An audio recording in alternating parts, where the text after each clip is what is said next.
Hi, everybody. Welcome to the Blendr Report, where news meets rational thinking. I'm your host, Jonathan Harvey. This is your co-host, Liam DeBoer. Liam, what's up, my dude? Not too much, brother. Today we are going to chat about Alberta's cold weather energy crisis, Canadian protests being exposed for paid activism, 40,000 U.S. weapons being sent to Ukraine that are now missing, and pronouns aren't enough. So civil servants are being told that you must think of trans colleagues as women now.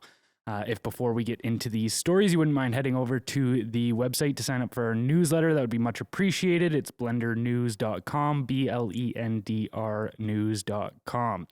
All right, let's get into things. So first off, Alberta's cold weather energy crisis. Alberta faced another energy crisis over the weekend, prompting a grid alert due to extreme cold, lost wind power generation, and a large natural gas plant outage. So there's a few different things here. We'll go over the crisis, the resolution, and then some key takeaways.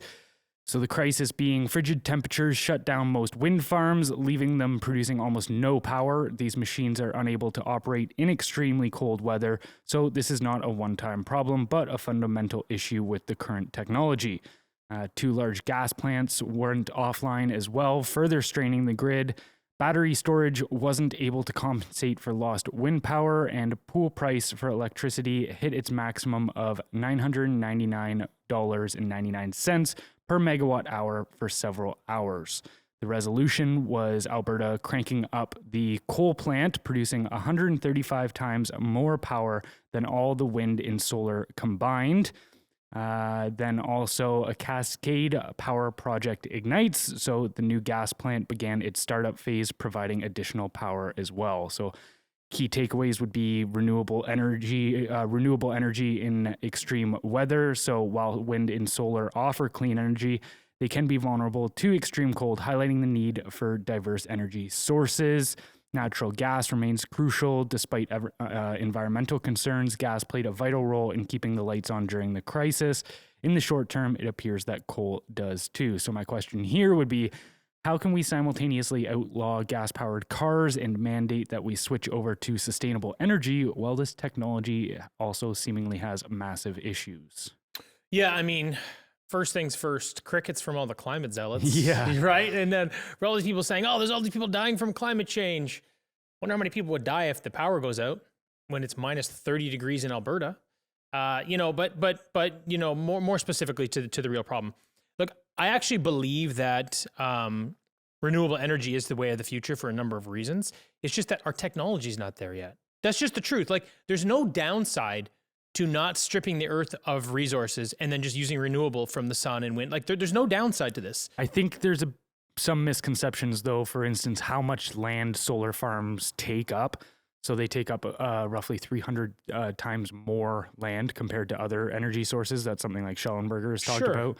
And then even just the toxic elements from lithium, like there's no clean solution to me, but yeah, for now there's not. And that's kind of my point. My point is that I do think it's the way of the future. I just don't think that our technology is there yet. And I think, it's humans, like we've proven time and time again, we're creatures of progress, right? We know we're going to figure this out, but we're not there yet. So I really think we need to take climate policy and put it in the back seat when it comes to grid reliability for power and energy. We just need to, right? So the right way to do this realistically is to maintain, your natural gas plants and have your coal on backup, obviously. Like, that's obviously an important thing. Like, you don't need to have it moving all the time, but if shit hits the fan, you need that backup, because look what they were able to do in very short order, 135x the renewable sources, right? So it's a valuable asset to have as a backup. I just think we need to be a little more pragmatic about, preparing for a future of renewable energy while maintaining a reliable grid and infrastructure for people today. And this seems to be the biggest problem we have when it comes to politicizing these issues.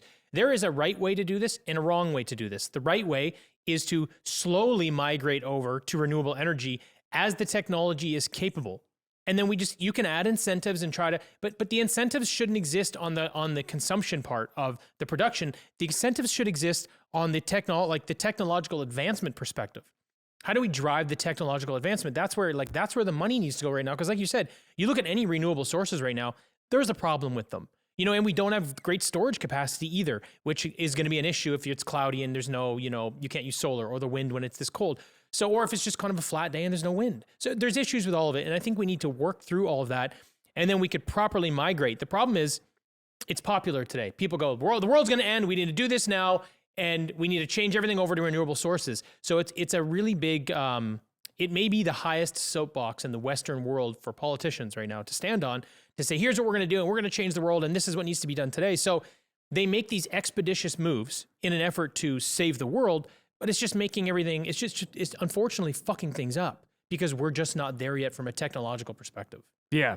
And to your point, like I do think that different energy sources, like, hey, if there's more reliable and more clean energy sources to be developed, then for sure, let's do that. I've just seen so many issues with the solar and wind charge. And then the aversion that a lot of the climate zealots have to nuclear power, which to me seems to be the best option. Yes, agreed. There's a lot, that seems to be the only real renewable energy where it's just like the cost seems so low, because the big worry with it is, say, stuff like they'll point to 3 Mile Island or the meltdown in Japan, Chernobyl, which are the three main issues or instances of nuclear plants going wrong. But even those two, it's like the technology has progressed so far in nuclear compared to what it was then. And then even the worst one of those three, which was Chernobyl, like, to put it in perspective, there was no deaths from 3 Mile Island or the Japan meltdown. There was actually more deaths in them trying to evacuate and to essentially deal with the meltdown. But even with Chernobyl, what ended up happening was, because the way it worked was they were running a test plant that night, and one of the people on the team was warning the leader that the core wasn't stable enough to do the tests at that moment. He overrode it, said, no, we're going through with it. And then as things started to become unstable, what they have is these control rods that are supposed to fire into the nuclear core and essentially render it useless at that point. And these control rods are constantly like coming in and out to maintain the core. But what ended up happening was they were using a piece of, it was a certain type of what's the word? It's not granite. It's not granite. It's anyways, they used a specific substance at the end of these control rod tips that was a more cost-effective solution. Oof. But when and this is just so ridiculous. You're like, how does this even happen? Well, it's the Soviet Union. That's how it happens.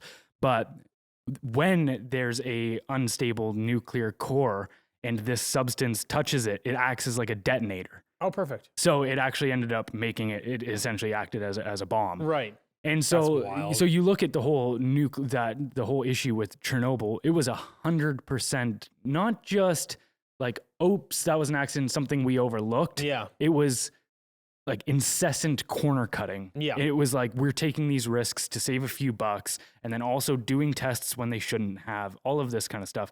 And so it's crazy that we don't take nuclear more seriously. But then also on your research and development standpoint, it's like people don't realize that the amount of funds that have been going towards sustainable energy, or whatever you want to call it, the green energy, the amount of funds that since the 1980s has halved. So there's literally less than half of what we used to develop into this. And the main reason for that is, to your point, is you can't really write headlines as a politician or buy votes by saying we're funding some scientists to figure things out. Of course. It's like, no, they have to go spend a fuck ton of money on these wind farms or solar farms so that they can get their little photo op in front of it going, we're changing the world. Yeah. And so to me, it's just, it's a mess. All of this is a mess. No, I agree. I mean, a couple of things that I know about nuclear is we're in like Gen 5 or Gen 6 now. And a lot of the problems were early generations when you couldn't actually turn the units off. We've come so far from there. The issue in Japan was from an earthquake, and it's on a fault line. Maybe they shouldn't have built it there. They should have the foresight not to do that. Again, sort of human error. But the other thing that I think is important, people look at nuclear and they go, well, the waste, it's going to kill everybody. So I may be off by 10% with this statistic, but I'm very, very close. The total amount of nuclear waste we've created as in the human race could fit on a football field 5 stories high. That's everything. That's all the nuclear waste, right? So one person explained that, like, if we use nuclear to its full capacity, your individual nuclear waste based on the efficiency of our current systems would be about a pop can worth. That's it. Now, look, I understand it's bad, but here's the thing. We have ways to store it.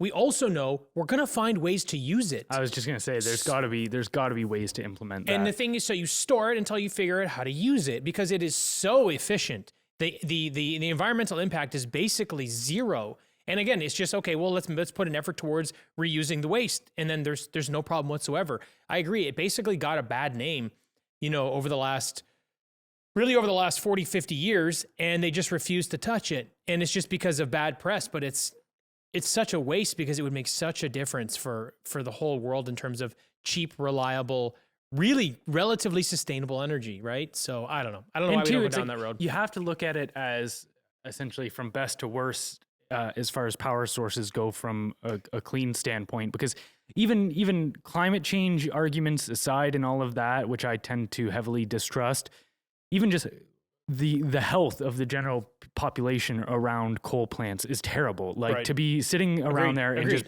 like the pollution aspect, yep. It's terrible. So coal is one of the worst, even though it's one of the most reliable also. But it's one of the worst. And then you look at, say, for instance, natural gas. Like, I just put up that bill. I did a little video about that bill of somebody close to me that sent it to me, where their natural gas bill for the month was $555. And over $200 of that, 36% was taxes. Yeah, I think their usage was $24. So actually, the customer charge, I messed up in the video because it says I thought that's what it was too, like customer charge. So apparently, I looked into the charges of what they write as to these charges for the from the company side as well are just fucking bogus. So that's them accounting for what natural gas could cost. So it's literally them being like, yeah, this is the cost right now, but it could go up in the future. We're adding an extra $20 because they only check your meter so often. So they forecast it, and then they make adjustments every few months or 6 months or a year. So that's what that was. Yeah. Anyway, so either way, it was still only like they only used $40 or $50 worth of gas or something bogus, like that. Bro, we're looking at 10 to 15x on the cost. Like, it's just insane. But what's crazy is from going to natural gas was what allowed America to reduce its emissions by 15%. Right. Natural gas was a big one. And even though that, yes, it has emissions, it's also just cleaner than, say, oil or coal. But then you look at what the reaction to that was from the person that I know that sent me that bill, was they turned around, they said, yeah, we just went and got an oil burning stove, and now one of them is a mechanic, and they were like, now they're burning the used oil from car changes that they're doing, and he's from oil changes. Good for him. And he's just like, cool. So you wanted us to make the world a better place and all this, and you're taxing us out the ass for one of the cleaner solutions that we have. Yeah. Like, cool. Well, I'm not going to just take this financial penalty and now I'm heating my home in a dirtier way. Now, the thing is, I just want to reiterate, people would pay more if it was making a difference. Mm-hmm. It's not making a difference. It's going to government bloat. All they're doing is just spending money in stupid places. You look at Trudeau's expenses. You look at the number of new 40% rise in federal employees, 100,000 new people since Trudeau came into power. You look at the amount of money, most money spent per person as a prime minister, adjusted for inflation by a fucking landslide. This guy is an ass clown. And then you get the mayor in Toronto hiking property tax by 10.5%. Like, I don't know how many homes there are in Toronto, but just call it 500,000 in the immediate area. They're saying it's going to cost an average of $360 per home. That's $180 million they're taking out of Toronto's pockets. And it's like, for what? What are you guys doing? Why do we need to bear the expenses? What have you done for society? Nothing. You've made it worse. You've bloated your organization with more bureaucracy, and you just keep taking money from us, but you don't fix any problems. You just tell us you just need more money to fix them, but you don't do anything. And this is, sorry, I get a little off topic, but it really drives me insane. No, but even what you're talking about there is legit on the sense where they'll charge out the ass for carbon tax. So for instance, out of that bill, 140 of it was carbon tax. Right. So, and then tax on the tax, which is wild. Tax on the tax. So, but then on top of that, what their argument is that, okay, well, we're going to take this tax money and then we're going to start subsidizing other areas. But look at any industry that the government heavily subsidizes, and it's among the most expensive shit out there. Of course, like, because whether people know they can bend them over and just take them for a ride. Look what happened last year when the American government announced that they were going to be doing $7,000 subsidies or rebates or whatever you want to call it on EVs. Right away, the next day, the companies turned around and upped their price by $7,000 on the dot. Same thing happened in Ontario a few years back. Yeah. Same deal. And I mean, look, for those people that are in support of the carbon tax, that it's going for subsidies and all these things, they go, well, it's actually going to cost you less. Look, when their parliamentary budget office themselves say no, it's actually going to cost the average family between $500 and $900 more per year, because you're gonna have to pay for the carbon tax everywhere you go. Groceries, gas, your home heating, like everywhere. So this is just, it hits every step of the economic cycle. Yeah. Exactly. And that's the thing, is they pitch this as something that's unilateral, like it's in a box, it's isolated, but it's not, because when they apply it, it affects everything across the entire economy, and you pay more. So yeah, I mean, fuck these guys. Yeah, it's an utter mess, top to bottom over there. Yeah. I guess sort of wrap up the Alberta stuff though. I mean, obviously, hopefully this is a wake-up call to say, hey, look, we want to what I had said earlier, we want to work towards sustainable energy. We want to work towards some sort of program that's not polluting the world as much. I'm all for that. Regardless of its impact, I'm for that. I think that's a positive thing. But we got to do it at a pace that our technology allows us to move at, and stop cutting things off way before we're ready for it, just for the reason of political clout, and so someone else can get reelected. Because obviously, if this does happen and we go on an extended run like this, and Alberta's lucky. Alberta's lucky because they have more oil and coal and all those other resources than everywhere else. So I'm wondering, were they able to make an adjustment on the fly faster than most places? Because if this were somewhere else in Canada, would we have just lost tons of people that would have froze to death? I don't know. That's a bit of speculation, so careful with that. But I just mean, I hope this highlights... It's a worthwhile question. Yeah, exactly. I hope it highlights the reality and the harm that can be done with expeditious climate policies when you don't have another reliable energy source in place. That's all. Yep. No, definitely. And yeah, one of the big issues there is that America, and I can't imagine that we're much different. We're probably actually, I don't know, maybe even worse, where America has 11 seconds worth of battery storage across the nation for their electrical grid. So let's say all power went out except for just their like solar and wind. Yeah. They could hold on to 11 seconds if the wind was to die, or the so nothing. Nothing. And they were expecting in a decade from now, they're expecting to only have 11 minutes.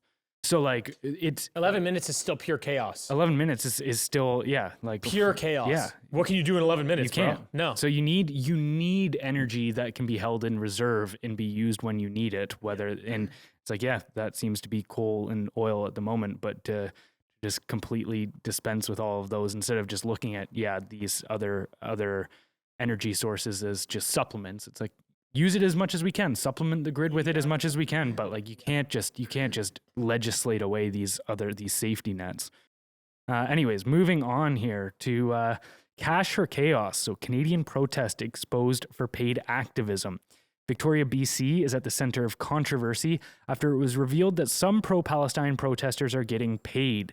The Plenty Collective, a self-described mutual aid group that received a civic grant in 2023, has been criticized for operating a quote-unquote solidarity fund that distributes cash to individuals, quote-unquote organizing actions related to Palestine. The collective received $28,000 as part of the grant program, prompting the Victoria Foundation to review the donation. In addition, some controversial Palestinian groups in Canada, like Samadoun and Palestine, enjoy nonprofit status. Samadoun, linked to a Gaza terrorist group, has faced scrutiny for its certification due to terror links. Palestine, established just before the Israel-Hamas conflict, is a nonprofit organization that takes action against Israel. So, to what degree do you think social movements are compromised in our country? Yeah, I mean, it's interesting. I think this one in particular there's a high level of I think a lot of it is compromised here in Canada, in this particular issue anyway. I think it's interesting though when you start going down this road, and here's where I want to kind of highlight why this is there's a nuance to this, a bit of a gray area. You're saying like people shouldn't be paid to protest, but if people are protesting and their expenses are covered to get them there, is that okay? Because I'm okay with that, because that's kind of like the trucker convoy. People were donating to something, right? And they're going, hey, like, we're not going to be at work. We don't know how we're going to cover the gas costs. We don't know how we're going to cover the food. We still have bills. We have families, but we're here supporting the country, so people donate to that cause.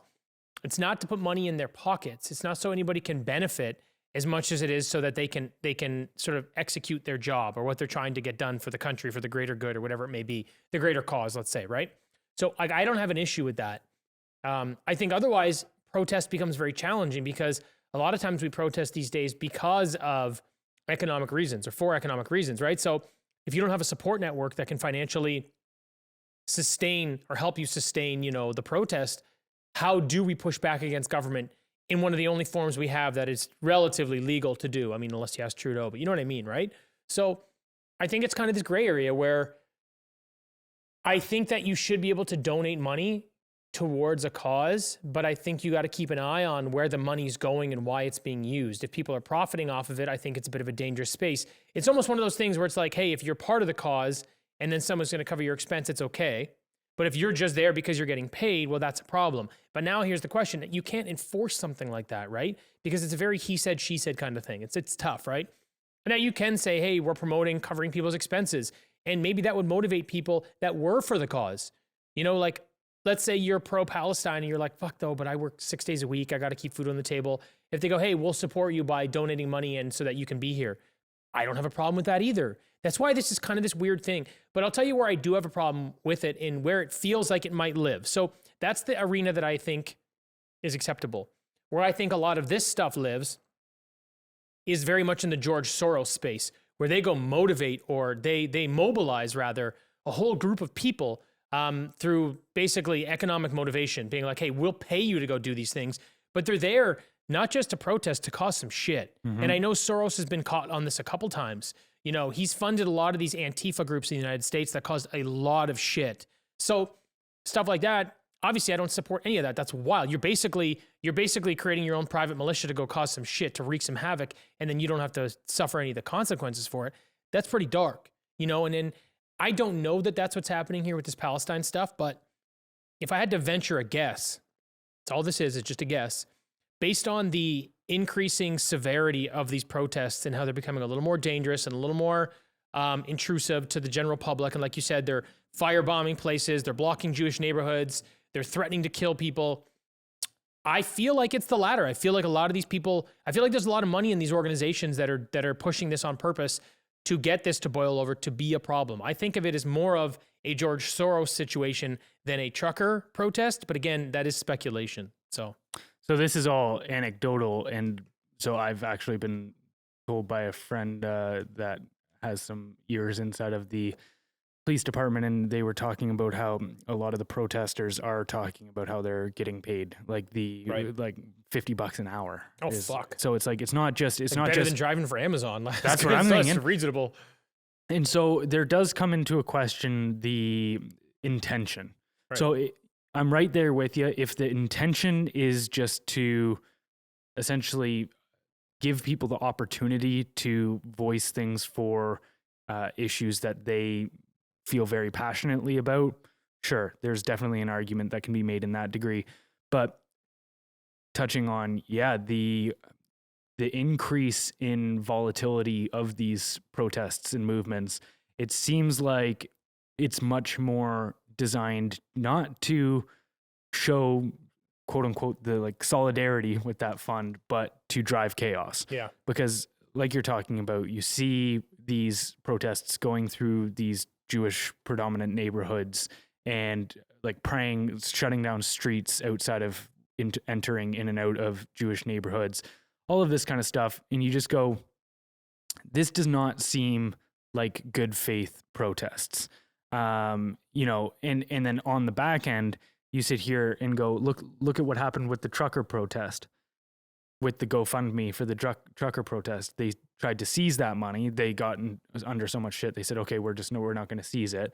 But then they froze bank accounts of people protesting. And this is for a protest that dropped the crime rate in Ottawa while the protest was happening. Things got objectively, measurably better during the protest. And for just everyday Canadians. And then, you sit there and there was this whole narrative about, oh, it's foreign funding of these mega right-wing extremists down in the States are the ones funding this whole thing, and that's why we're shutting this whole GoFundMe down. Turned out that it was like less than 5% of funds were coming in from international sources, and there was just no basis for that claim. But then you look at this, and I sit here and go, do you really expect me to believe that, say, certain groups around the world, in the Islamic world per se, are not funding these kind of things in the Western countries?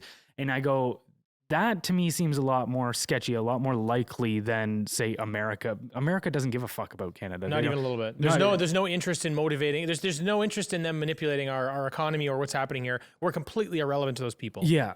And so to me, I sit there and go, I think there's kind of some more nefarious actions at play here. What the suitable response to that is, I don't know, because I would err on the side of like, I'd rather not mess with people's freedom of expression at all than to take some necessary steps. But to me, it just seems to be like maybe a social awareness thing. That's all that's necessary, is being like, hey, maybe just like, for instance, I was hanging out with a friend recently and we were talking about this stuff, and I just said, like, you just got to wonder why they want you to feel this way so much. There's so many conflicts around the world that you could care about that are objectively just as bad as what's going on in Israel and Palestine, just as many civilian deaths or whatever it be.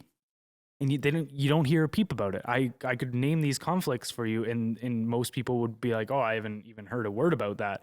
So then, like, I think that's a very important question, is going like, why do they want you upset about this? Yeah, I mean, doesn't mean you shouldn't be. Doesn't mean you shouldn't say, but it means, is somebody manipulating me? Well, I think a really good filter to use is your exact argument. In fact, if the Canadian government doesn't want you protesting, they will freeze your money, they will freeze your bank accounts, they will call an Emergency Measures Act, which is wildly insane that he did that. That's when they don't want you to be doing something. When they do, they'll even allow grant funding, which happened here, to go towards funding people to protest. So they obviously do have some vested interest in maintaining this, whatever this narrative is or whatever they're trying to accomplish here. I mean, just to simplify it as much as possible, I would just say that they're always trying to find a way to keep us divided and preoccupied. Mm-hmm. And this seems to be doing it, right? Whereas the trucker convoy was bringing people together and was pushing back against the government. Those are bad things. So I think they've basically got us in this position right now where they're like, yeah, let's just keep funding this and keep them going at each other because it kind of keeps them out of our hair. And I think that's primarily what it is. I don't really believe it's darker, deeper, or more nefarious. I think that this is a social or cultural issue that picked up steam, so they're just using it. I think they go, here's our Rolodex of tools we have. Let's just wait till some social issue drops in and we need it. We'll just grab one of these tools and we'll just go like this. That's why people aren't really paying attention to all the other, violent atrocities around the world, because it didn't pick up any cultural steam. It's like something has to sort of organically get some momentum, and then they use these tools when they want to sort of keep it in place, right? One other thing I just thought was interesting to mention right now, I think this is such a weird one. Trump is actually polling better than Trudeau in Canada. I saw that, yeah. So, I just thought I'd mention that because you're talking about that MAGA stuff. I know it's just funny. But even so, about other people, say, manipulating movements, a big one too is there was some links to the Rockefellers and stuff, the big oil tycoons down in the States. Yeah. Funding back in the day the native protests against the pipelines. Right. Where shit got pretty fucking violent there too. Where there was funding from them because essentially the Rockefellers would have lost a little bit of their market share, right, if this pipeline had opened, or even vice versa too. There's it's very easy, and I have many times before ripped on the Just Stop Oil protesters in their insane. What just their actions are so crazy, blocking down highways or say throwing the orange paint everywhere. I hate that they're smashing paintings and going to do artwork. So I'm like, guys, why don't you go clean up a beach or something, you fucking idiots? Go do something because look, no one's on the other side of it. We all know about the cause. Everyone knows that there's an argument about oil and about the environment. You don't need to smash artwork to raise awareness. We all fucking know.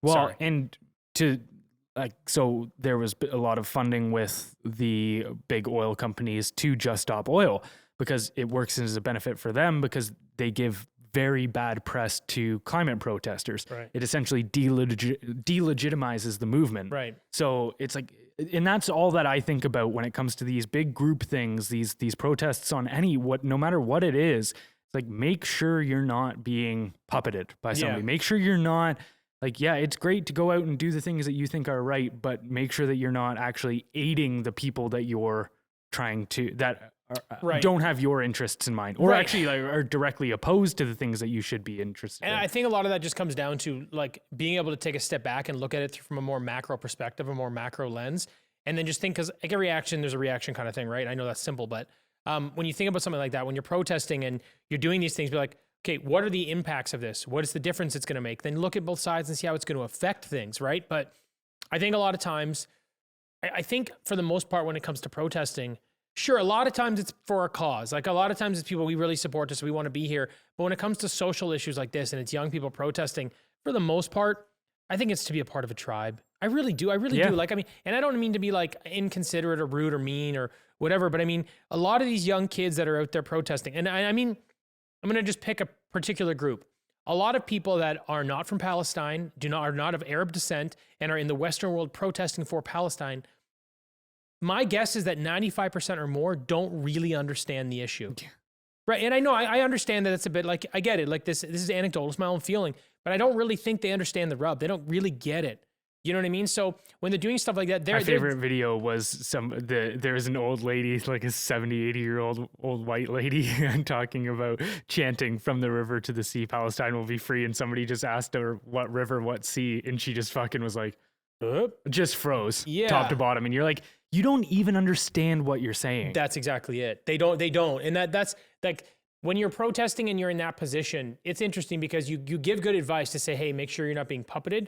But for people to have the wherewithal to know they're not being puppeted, they usually wouldn't fall into that crowd of, I'm just here because I want to be a part of the group. You know what I mean? They're not looking past their nose anyway. So it's kind of this funny thing. Like, yeah, it's good to have that awareness, but if you know enough to have the awareness, you're not going to be in that situation in the first place, very likely. Anyway. Yeah, and that's even something like, I used to get invites to go, or whether people would ask me to come support their protest back in the COVID days, like the anti-mandate protests and all this kind of stuff.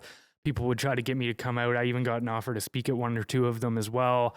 And I was just like, I don't have any interest. I'm sorry. Like I understand that we're very much in the same cause. We're concerned about the same things, but like, I don't want to go there, say I'm going there, say I'm part of this group, and then all of a sudden have, like, let's say there is some people that go off and do some shady shit, break some shit, or causes a ruckus somewhere. I don't want to be tied to that at all, even though we're on the same side per se. There's bless you. There's too many variables in protests. And I actually, funny thing, I was the same way. So I didn't go to any. And my response is basically like, hey, look, I'm doing a lot for the cause from the seat of my car. Yeah. It's kind of like it was kind of like, hey, like I'm doing my part and I'm making sure people are getting their information. But to be out there, like, look, my impact has never really been, I don't know if this sounds like I'm being an asshole and I'm not trying to, so I apologize. My impact has never really been being part of the group. That's not where I make my impact. My impact has generally been from a position of leadership or trying to make the largest impact from an individual level as possible. That's how I've been. That's how I operate. That's what I do. And that's not to say everybody else can't be in the same position, but I always know that I can do better in more of a smaller group or kind of on my own when it comes to things like this. So it's kind of how I've spent my time and sort of my belief around these things. But to your point, yeah, I think the big issue is that through COVID, there was a lot of people that seemed like they were wearing tinfoil hats, right?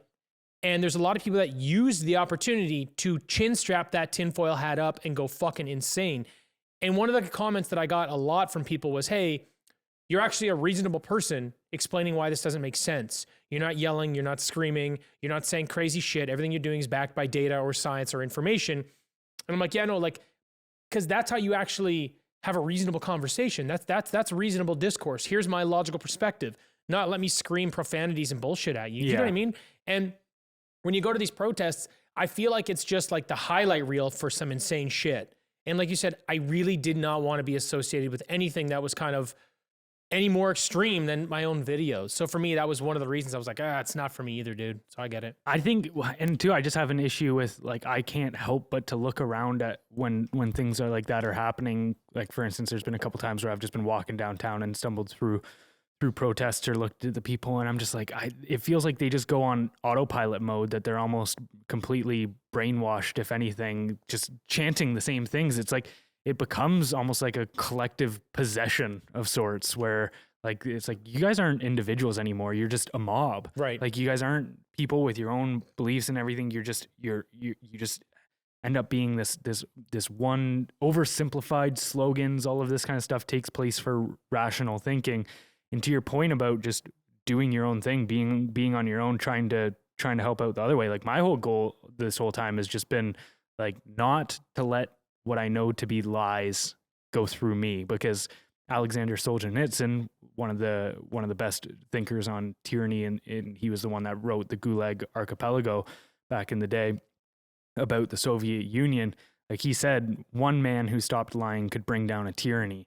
And that's all it is I feel like if the truth comes out, that's all that's needed to stop tyranny, where a lot of the mobs that push back against tyrants, what ends up happening is they just take out one tyrant and replace it with another.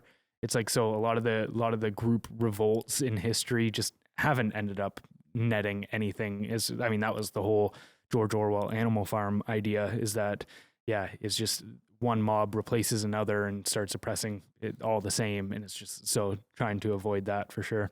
But anyways, groupthink bad, all summed up. Yeah. Moving on to story number 3 here, though. So 40,000 U.S. weapons were sent to Ukraine and are now missing. A massive U.S. arms shipment worth over $1 billion, including shoulder-fired missiles and drones, sent to aid Ukraine, appears to be missing, according to a Pentagon watchdog report. The lack of proper monitoring by U.S. officials led to the disappearance of 40,000 items from a Polish logistics hub. While some may have reached the battlefield, accurate tracking is deemed difficult due to the war zone's fluidity. This raises concerns about the accountability of future aid deliveries in the ongoing conflict. The report highlights the challenges in tracking high-risk weapons in a wartime environment, despite the U.S. sending over 10,000 javelins, 2,500 stingers, and hundreds of drones since June. The Pentagon acknowledges the difficulty of maintaining proper procedures in such circumstances, adding to the uncertainty surrounding the missing weapons. So, question for you here would be, like, how is it that we're supposed to continue supporting this war and sending military aid from our nations when we know that for a fact Ukraine is one of the most politically corrupt nations on the planet? Well, I don't think Ukraine's the only one being corrupt here. These are taken out of a weapons storage in Poland. I think you've got a lot of new millionaires. I think you got a lot of private militias around the world now that are now armed. Probably like, I imagine they're like proxy militias for the West. You got a lot of people that just took, saw an opportunity and seized it. My concern is, this is the $1 billion and the 40,000 weapons we know of. Yeah. We've sent them north of $200 billion in aid from around the world in that arena, right? So you look at that and you're like, this is what we found for now. And this is what they're admitting to. You know it's way worse. You know it is so much worse than this. Well, do you remember, it was like a year and a half ago or something, there was a big report that came out by this, I think it was CNBC. It was a major organization. They said that they thought only 30% of military aid was actually finding its way to the front lines. Holy shit. And so that was way back in the early days. And Yeah. what was crazy was the response to that was there was so much backlash from the quote unquote establishment that CNBC pulled the story. Yeah, I'm not surprised. Look, this is just a way for our governments to wash money. This is all that's happening. It's supposed to be going to all these big US corps, are supposed to be creating weapons, but there's no real control over, or there's no one tracking where the money's going, how many weapons are being produced, when they're going over there. How can you tell me, well, it's too hard to keep track of these things, guys. Just a lot of work. Look, you have a storage facility. When they come in, it's like I have restaurants. When the food comes in, I check the list. Things get sold. It's in the computer. I know that it gets sold. Okay, what's the discrepancy? Is anything walking out the door? Are we being stolen from? I do that on a weekly basis. For people to be like 40,000 weapons and $1 billion, we have no idea what happened. Look, this is complete horse shit. You're having the wool pulled over your eyes. They know exactly what's going on. Nothing less than $1 million worth of goods went missing without someone knowing. That's guaranteed. The rest of that $1 billion, they know exactly what they're doing. Well, remember that this is the same organization, or well, the Pentagon. Like they can't keep track of trillions of dollars. Yeah, it's like the biggest money laundering scheme in the United States. And now they're just doing it over in another part of the world. And like, look, I think it's key to know, or to think about it this way. Ukraine was a neutral state. They're not anymore. They've been purchased now by the West. They've just been purchased, right? So that's what's going on here. Everyone's just kind of making hay over there while the sun shines. I know a lot of kids are dying, which is horrific. But the people that are running this absolute fucking clown show over there, they're making themselves rich. They're making money off war. This is what they've always done. Now they're just writing articles about it. But I mean, look, I think it's important that people realize what I just kind of said is that these people are organized. They just play dumb. These people that are running these organizations are highly educated. They know exactly what they're doing. The United States has been the superpower for the last 70, 80 years, right? Ever since the end of World War II. Let's call it 80 years. These people would not be in that position if they couldn't keep track of some weapons. There's just no way. It's just absolute bullshit.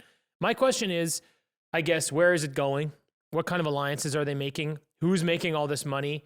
And, they're questions you'll never really get some answers to. Another one I really like to know is how much is actually going to the war and how much is finding its way into the back of another truck somewhere. I just think it'd be interesting to know.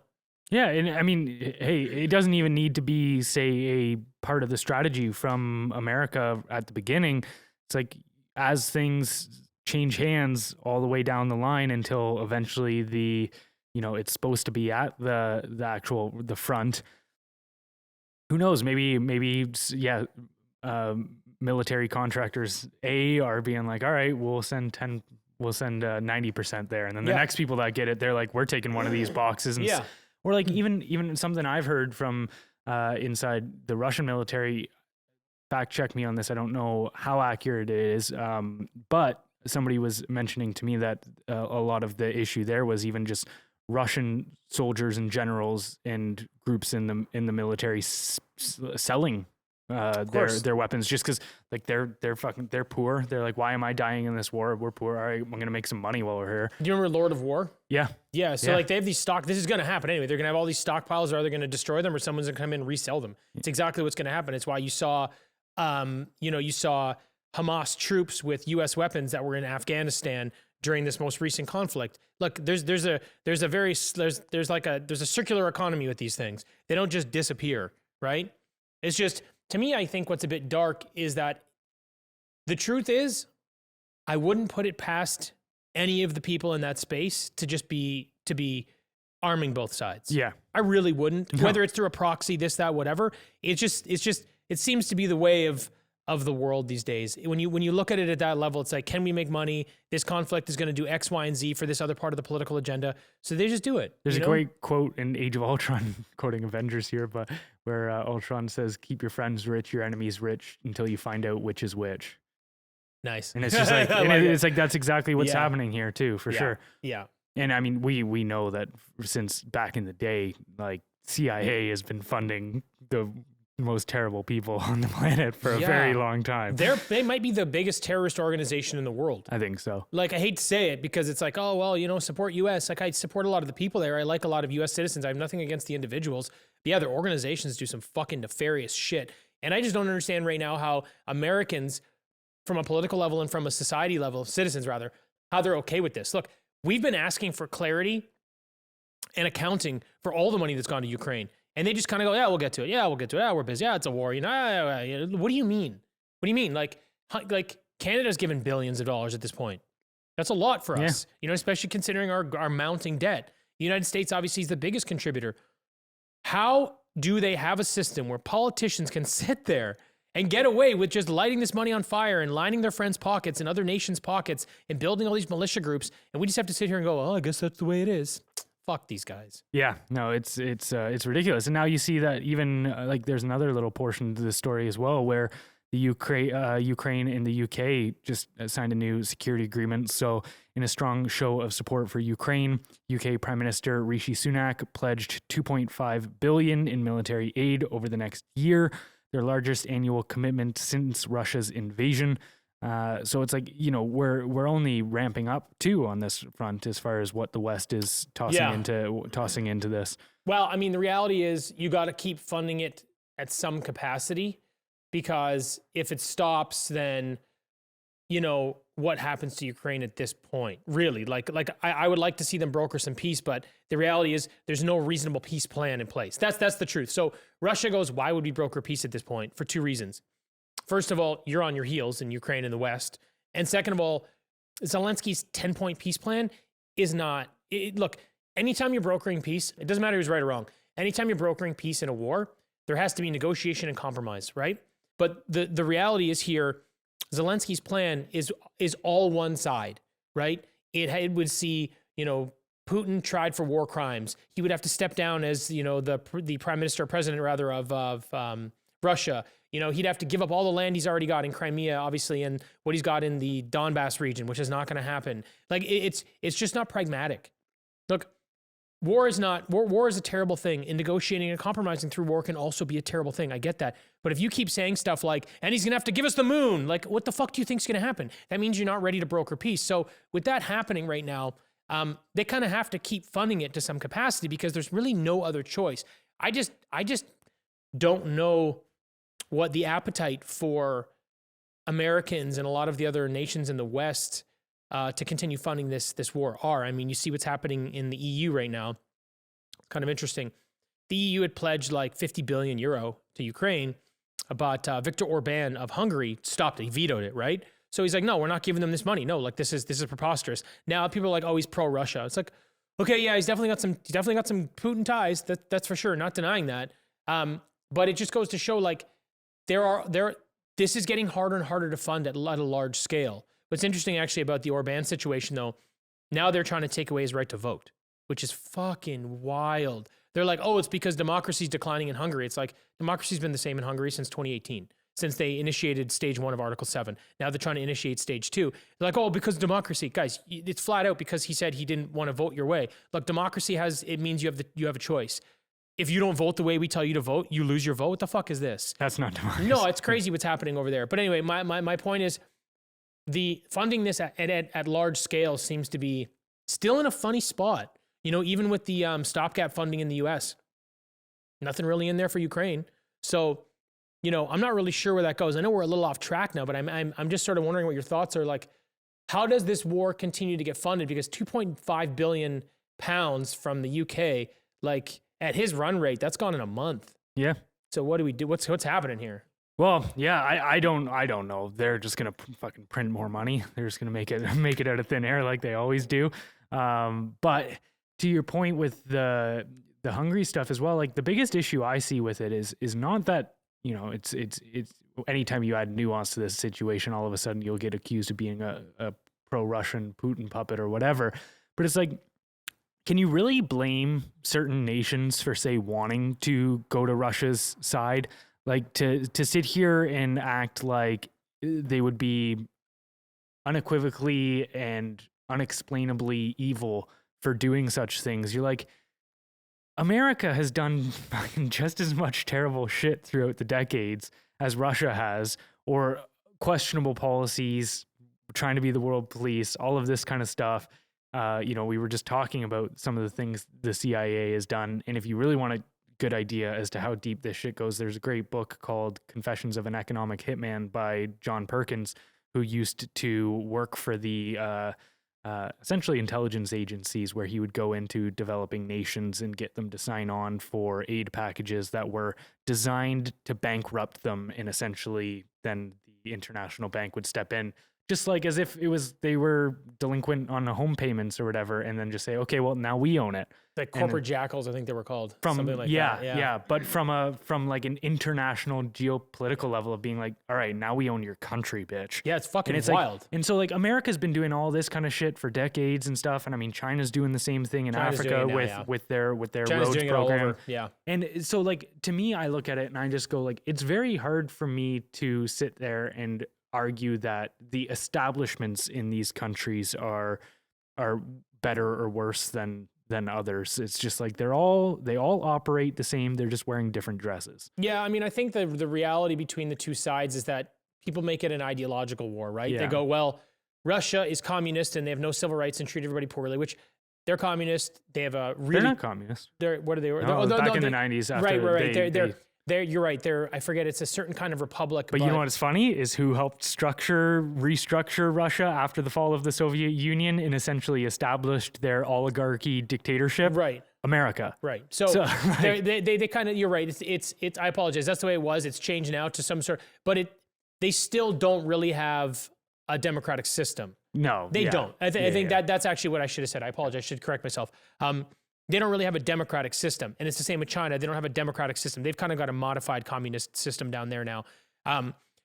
So I think a lot of it in supporting, the West is just being like, well, you have to be pro-democracy. I think that's why when you defect or see the other side or just even see things from there, you understand why people would switch sides. That's why people look at it. They're like, well, you're not standing up for the right ideology because here we have a choice. And if you're against us, you're a commie or you're this or you're that or whatever.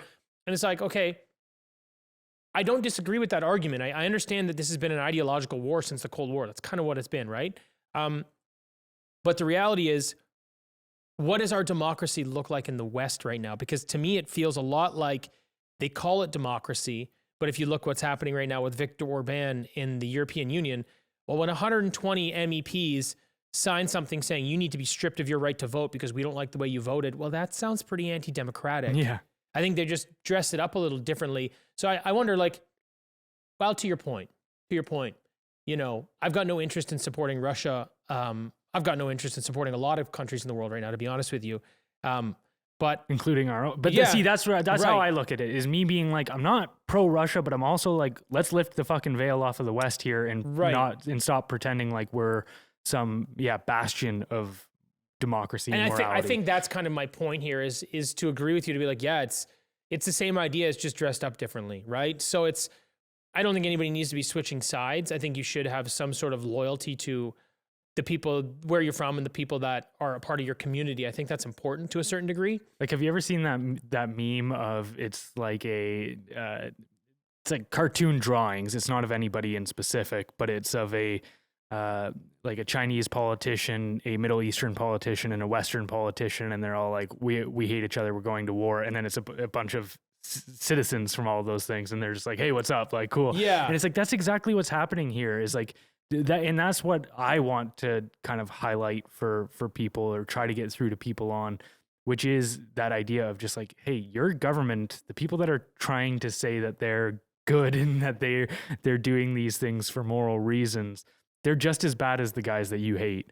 So like, I mean, I was talking to a girl recently who was born and raised in Russia, and she was even she was like, I trigger a lot of people in Canada when I tell them that your system is just as corrupt and anti-democratic as ours. Right. And when she was like, and our healthcare in Russia is better than your guys.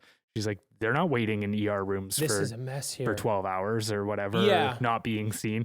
And then but so it is one of these things where it's just like, we just get on our fucking high horse thinking we're so great and everything. And there's great aspects, right, for sure.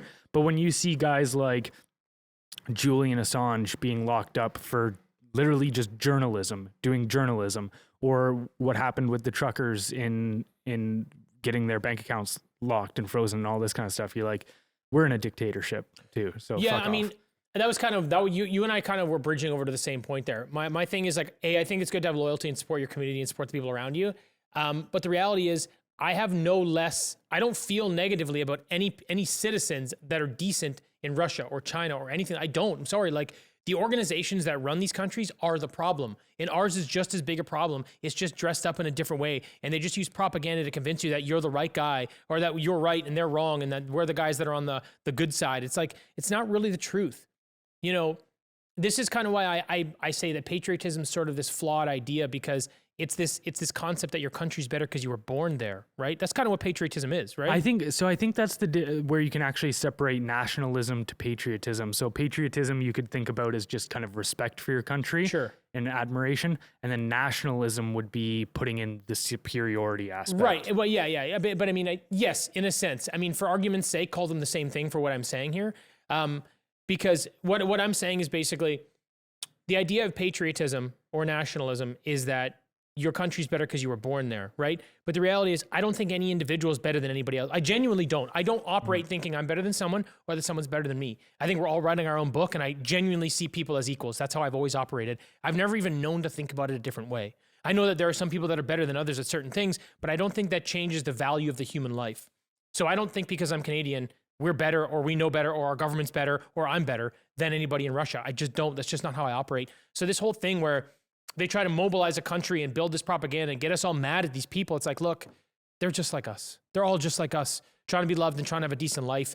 And our governments are fighting with each other. They're basically using us as pawns, and it's just a bunch of bullshit. So that's my whole, like, I wish people would sort of see through that and not get caught up on it so much. But it's easier said than done. I understand. Yeah, for sure. All right, last story of the day here. So pronouns aren't enough. Civil servants are told you must think of trans colleagues as women now. So civil servants have been told to think in a new staff guidance.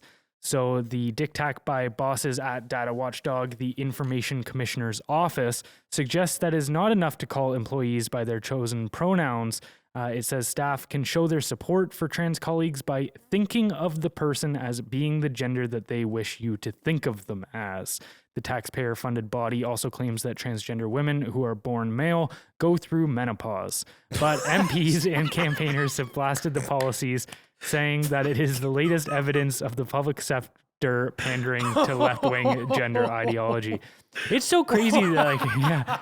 Sorry, I fucking hit my funny bone. That is fucking dude. You're mental. right on the edge of with your age these days. You're right on the edge of walking into menopause. Oh God, I'm not that old, you fuckface. Oh my God, that is so fucked up, man. First of all, how do you enforce this? How do you enforce this law? You got to think about them this way. Like, wait, I'm sorry, what? Like, how do you plan on making that play out? This is super dangerous and super ridiculous, right? Oh, yeah, it's fine. Okay. Yeah, like, it's completely this stupid. doesn't make any sense. Is like, sorry, what organization is trying to promote this or push this agenda? Information Commissioner's Office in the UK.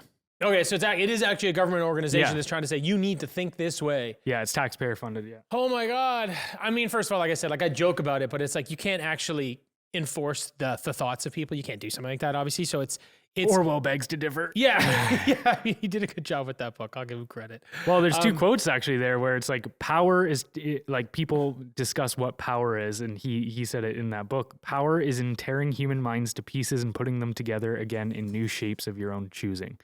That's true power, and that's what's happening here. Well, what I think the big thing you gotta catch here is they're trying to get everybody on board with an agenda that seems to be losing steam a little bit. So the diversity, equity, inclusion stuff is starting to fall apart in the United States. They're starting to use laws that have existed for a long time. That might be a bit of a stretch to try to break it down. You're seeing a lot of like billionaires and people that they're like, hey, look, objectively, this doesn't work. And, you know, they say, we've followed your agenda for a couple of years and it's only caused us problems. So there is a reasonable amount of pushback right now, right? So is that going to pick up enough steam? I think it is. I think you're going to see it happening in the United States because they are definitely still the largest group of fuck yous in the world, right? Well, we'll do whatever we want, which I like. I appreciate that. So I think what you're seeing here, and correct me if you feel otherwise, but I think you're seeing an effort from these DEI supporters to just really amp it up, get a little more extreme to try to bolster their side and bolster their support. Because, you know, it's one thing to have a different opinion, but, you know, if you go against the grain, you have to keep your opinions to yourself a lot of times, especially in corporate culture. Now they're trying to force people to think this way. So they're telling you it's right and wrong. They're deciding that that's the way it is. I think this is just, I think this is going to be a swing and a miss in an effort to try to bolster their position, to try to maintain power in this fight between DEI and dropping all this crap because it doesn't make any fucking sense. That's what I think. I also think this is one more dangerous step towards the whole thought police thing. The UK is really bad for this. So the UK has been arresting people for thought crimes and stuff like this. Thousands. Yeah, like, and a lot of times, like, there was one guy now, it was in a New York Post article. There's one guy that had it wasn't even a manifesto. He was a white supremacist. He was a Nazi. And he said some nasty shit. Never did anything though. Never did anything. Wrote some stuff online, but nothing that he was like going to go, nothing to incite violence. That was never there. So they looked at his book, they looked at his journal in court, and they sentenced him to 4 years in prison because they said, you might do something we don't approve of. Damn. Right. So this is happening in the UK, and it's been like this for a while, and it's been over a decade there. And I think that they're working more and more towards sort of controlling the way people think. And I believe that they think that's going to start to sort of shape society the way they want. And this is just one more step, one more notch, one more, whatever you want to call it, one more attempt to try to control their society and the way they operate. But I think it's really dangerous. And my concern is, how do we get away from this? How do we shift the narrative? How do we shift the policy? How do we stop them from, because like Rishi Sunak is a right-wing government, right? So when people are like, oh, well, we just need a conservative in there, you have one.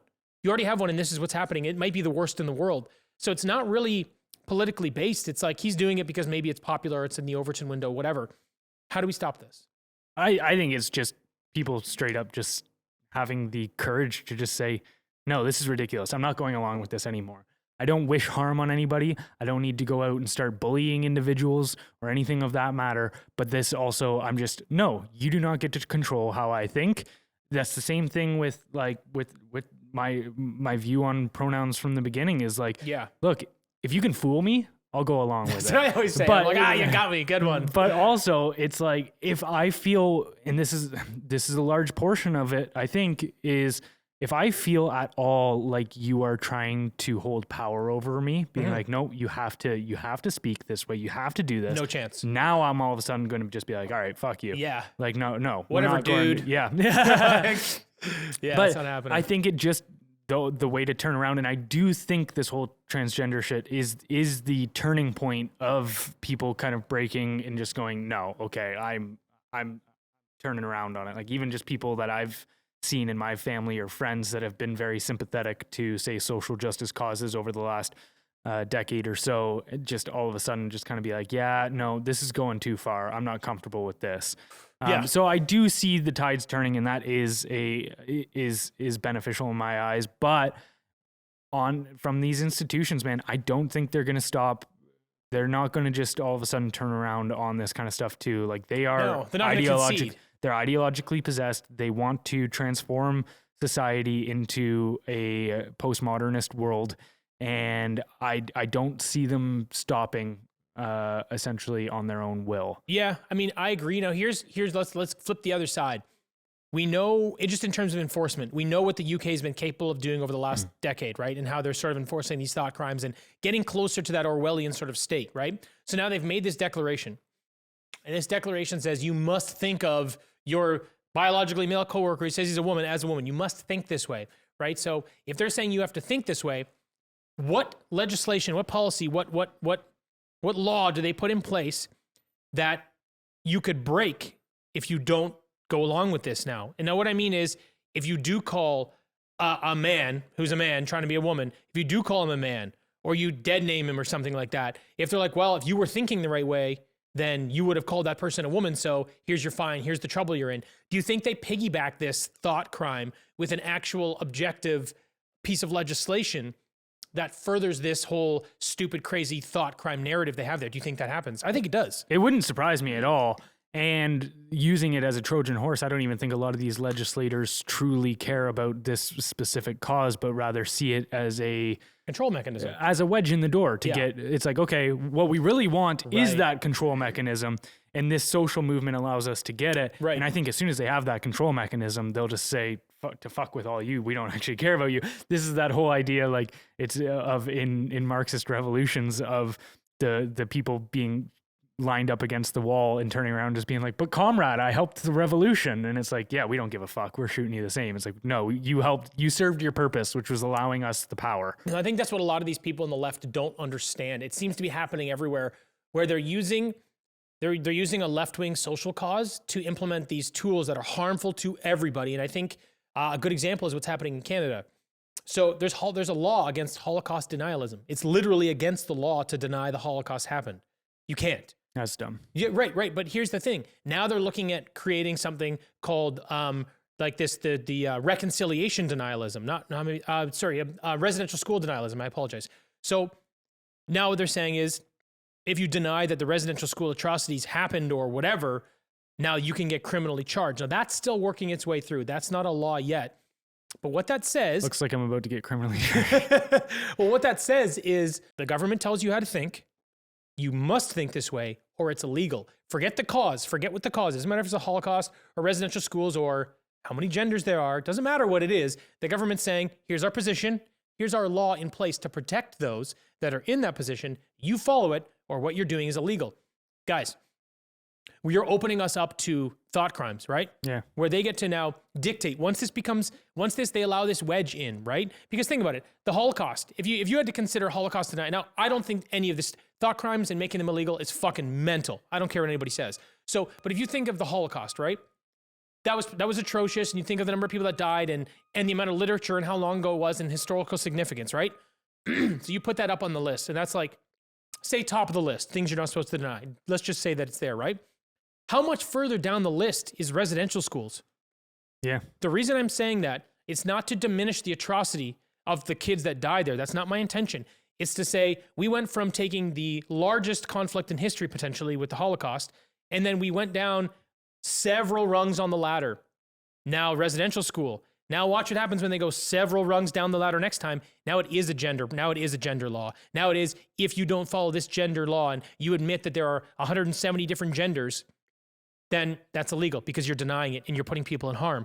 And it just get from there, then what's next? Oh yeah. Well, then it's the whole can't, question COVID, or what we just found out about the whole 6 feet rule, where that was never based. Fauci even said in testimony that was never based on science, that it just kind of came out of nowhere. And you're like, yeah. So we've seen the things that we are not allowed to question before. And, yeah, it seems like that's a door that you'd think people would realize we don't want to open, but people see a benefit for themselves right now because they're on the left and they want the support from the government. And they don't realize that by opening this door, you're letting the absolute fucking boogeyman in your house. Yeah, and he's going to kill everybody. And there's a great quote from Ben Franklin on this one, where he says, "Anybody who would give up liberty for safety deserves neither and will have neither." Yeah.